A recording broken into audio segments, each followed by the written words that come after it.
You know, I told you this would happen. This is what happens in the world of television, particularly when you've been, in the case of what you might suggest, unceremoniously dumped from your primetime job. This is now the problem, of course, for the one-time daytime TV king that is, of course, Philip Schofield.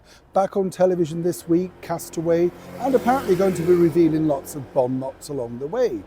But one person in particular I've been told is very concerned about exactly the sort of outcome for this, and rightly so, some people might suggest. They built a long career, about 14 years together, on screen every single morning, basically portraying themselves to be the very best of friends. And according to Phil at the time, if Holly was to leave the show, then he would quit. But as we all know, the scandal that engulfed him, of course, was the real reason why Holly decided to step back, suddenly stop following him on social media. Huge moment that. And more importantly, according to him, cut him loose as ever, allegedly. But apparently it's going to get worse. Let me explain. Hi, good morning. Nice to see you. Thank you so much as ever for your time today. Lovely to have your company. Lovely flowers you see there. We're still clinging on. They're not bad, are they? Yeah, it's a lovely area, this. Very wealthy.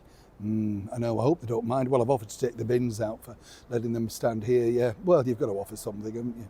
Well, I'll probably end up weeding these plants in the end, yeah. You know what it's you have to do something, don't you, to earn your keep. What's your thing?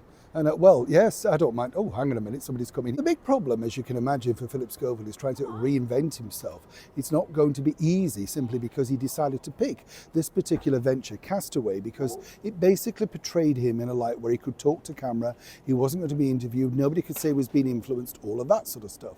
But things get really tricky on these shows, you know. Now already Phil has decided to reveal to the world that he'll never work for ITV again, and that's fine because, you know, I'm not so sure they're beating down his path either way.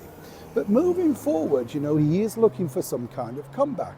And as I pointed out to you recently, Phil wants revenge. You know, he feels that he's been, well, used, abused, and, you know, whatever, chucked away like an old Kleenex, and rightly so, some people might suggest. Others, of course, say his own downfall has been brought on by himself. But there are many people around him, and as I recently told you, the bottom line now for Phil is he's looking to see what celebrity support he's going to get. Now, the media are basically saying there's thinly veiled threats against his former partner, Holly Willoughby. Now, Holly herself went through quite an horrific time, if you don't know, regarding a stalker who was threatening to abduct her and kill her and all sorts of terrible stuff. So she's had enough, stepped away from the limelight and decided, you know, that was enough.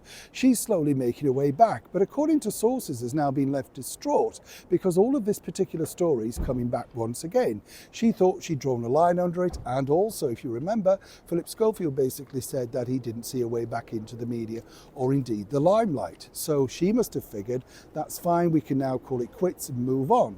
But seemingly not. According to sources behind that particular show, Philip's really using this as a venting machine to make sure that he lets people know that he's unhappy, particularly the way that he was cut loose finally in the end, not just from his daytime TV show, but of course from the people that he thought he was going to get support from, celebrities and management too.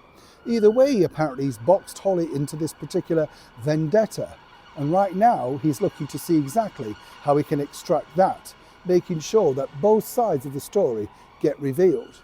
Now, unless Holly has something to hide, and one would suspect after 14 years of friendship, I'm sure she's been rather open, this is set to turn rather nasty, with both sides, well, eventually no doubt, having to give their version of events to placate their once big but now dwindling audiences. Neil Sean in the very heart of London.